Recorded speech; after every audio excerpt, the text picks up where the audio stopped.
Welcome back, everyone, to another reaction video. Well, in light of my recent attendance at a Sabaton concert, which was absolutely amazing, I wanted to get back into their music and do a few more reactions. And this one has really been one that I've been thinking a lot about since the concert. They closed with the song "To Hell and Back," which it was a fun, kind of upbeat, celebratory song, but the topic of this song, while something to be celebrated, is also kind of dark, and I find myself kind of emotional just even thinking about it. And I wanted to watch the music video and talk a little bit about the man that the song's about.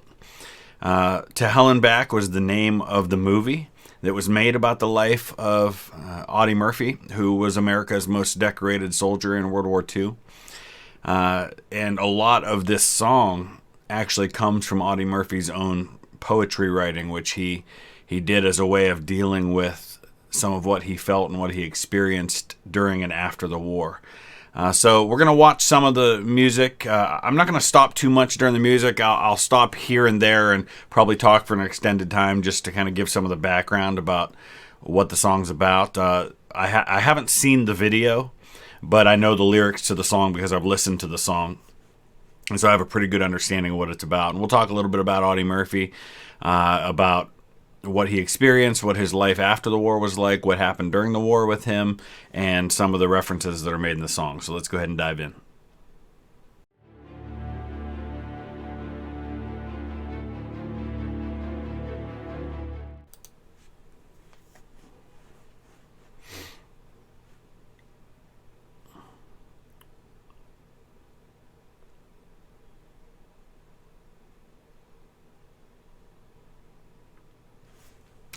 So they're giving a little bit of an intro right there. Audie Murphy had just turned 17 when he enlisted as a private in the U.S. military.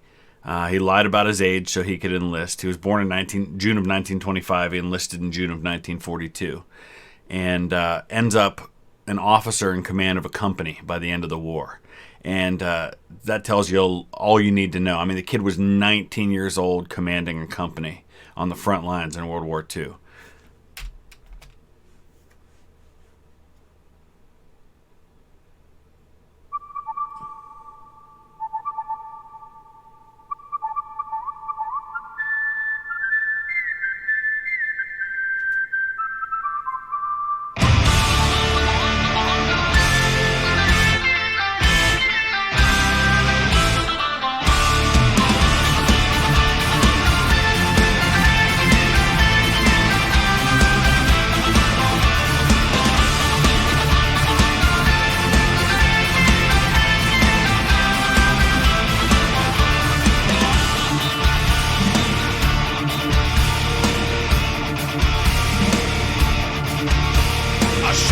From Texas, a man of the wild, thrown into combat where bodies lie piled.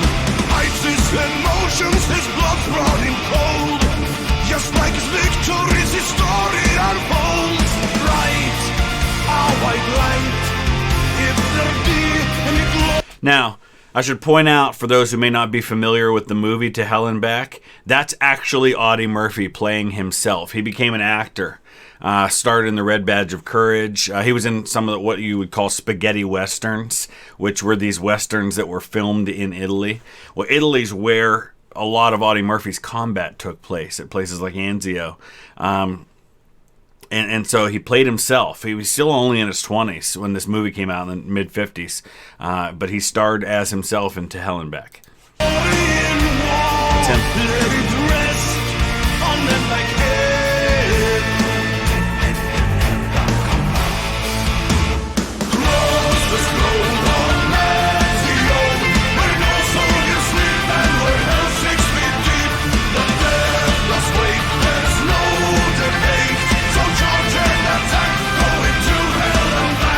So those words to that chorus, I didn't know at the first moment that I heard this song, but those are actually Audie Murphy's words. In fact, let's take a look at it. Here are some poems that Audie Murphy wrote. He dealt with a lot of what today we would know as post-traumatic stress. disorder after the war. Slept with a loaded handgun under his pillow all the time.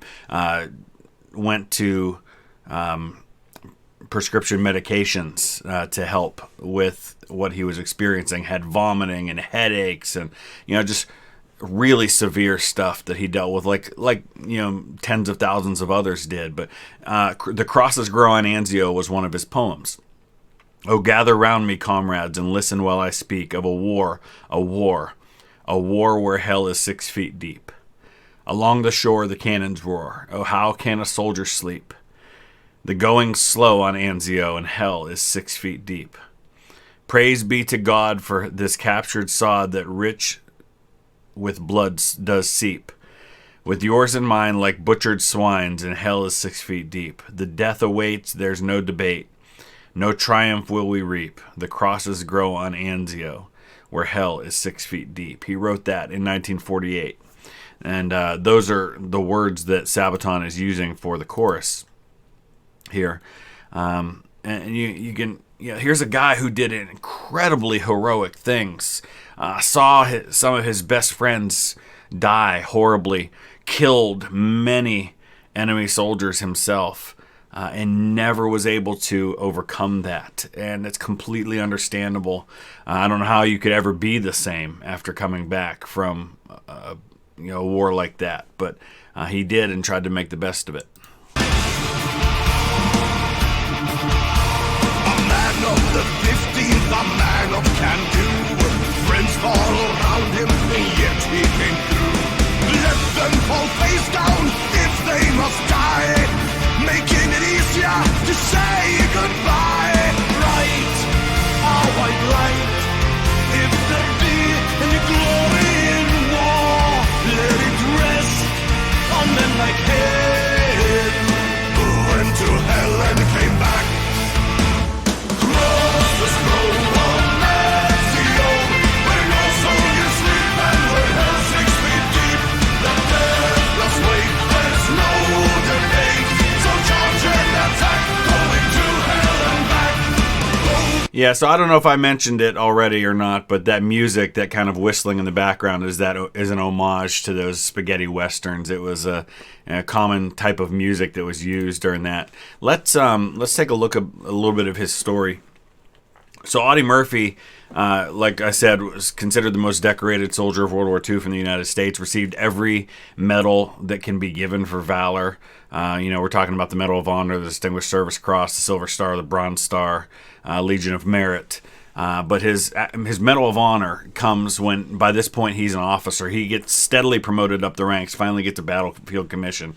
Like I said, he's 19 years old. He's in command of his company as a lieutenant. And he began his career as a private in 1942, gets his Medal of Honor fighting in the Colmar Pocket in January of 1945. Let's read the actual citation. It says, Second Lieutenant Murphy commanded Company B, which was attacked by 6 tanks and waves of infantry. Second Lieutenant Murphy ordered his men to withdraw to prepared positions in woods, while he remained forward at his command post and continued to give fire directions to the artillery by telephone. Behind him, to his right, one of our tank destroyers received a direct hit and began to burn. Its crew withdrew to the woods. Second Lieutenant Murphy continued to direct artillery fire, which killed large numbers of the advancing enemy infantry. With the enemy tanks abreast of his position, Second Lieutenant Murphy climbed on the burning tank destroyer, which was in danger of blowing up at any moment, and employed its .50 caliber machine gun against the enemy. He was alone and exposed to German fire from 3 sides, but his deadly fire killed dozens of Germans. I mean, this is the kind of stuff that, I know they show it in the movie, but you'd think, it's made up stuff. I mean, there's nobody this is like Rambo stuff. His deadly fire killed dozens of Germans and caused their infantry attack to waver. The enemy tanks, losing infantry support, began to fall back. For an hour, the Germans tried every available weapon to eliminate Second Lieutenant Murphy, but he continued to hold his position and wiped out a squad which was trying to creep up unnoticed on his right flank. Germans reached as close as 10 yards, only to be mowed down by his fire.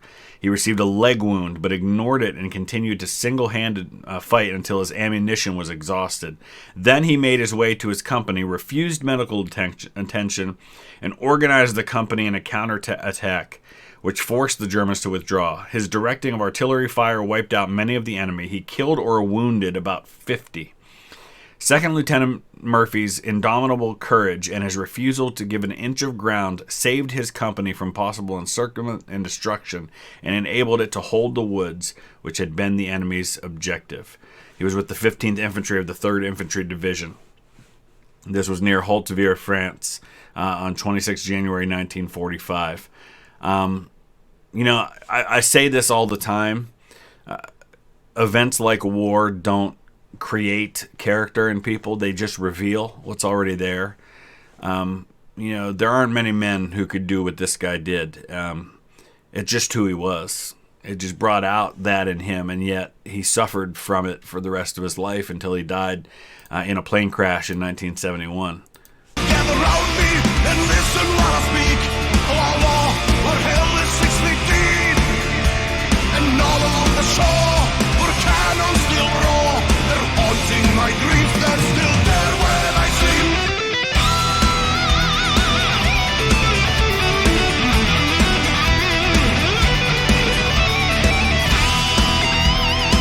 As always, epic guitar solo.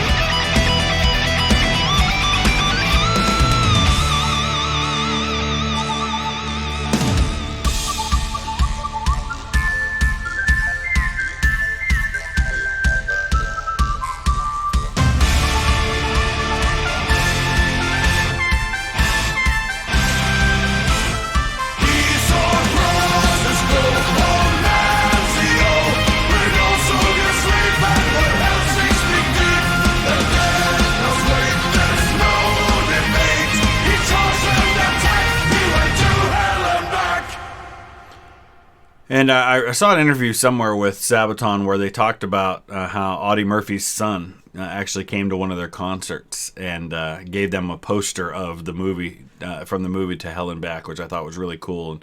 And he apparently really appreciated that they had done that song about him. Let's see if there's anything at the end here. It looks like there's a little more. Quite some time after the war, Audie locked himself into a motel room for 7 days to get rid of his addiction to the drugs and was finally able to return to normal life. Good for him. That's him. Medal of Honor, Distinguished Service Cross, Silver Star, Legion of Merit, Bronze Star, Purple Heart, and on and on. He ended up a major in the post-war Texas National Guard, I think.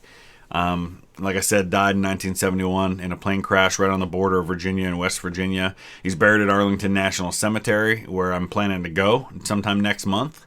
And I'll be announcing those plans because I would love for you guys to meet up with me.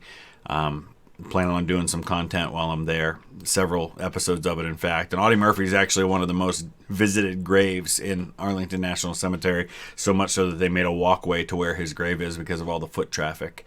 A great man, but a great man who, like many great men, suffered from the horrors that he experienced after the war. And so I just want to say, on behalf of myself and my family, thank you to every one of our veterans. Many of you I know that follow this channel have seen and experienced things that we wouldn't wish on our worst enemies. And I hope that if that is you, that you're getting the help that you need. There is nothing at all wrong with talking to somebody if you're struggling. In fact, it's a sign of great courage to get the help that you need if that happens. So thank you to all of you, and certainly praying for everyone who has experienced the horror of war, and hope that you are able to move past that as best you can. Thank you for everything you guys do.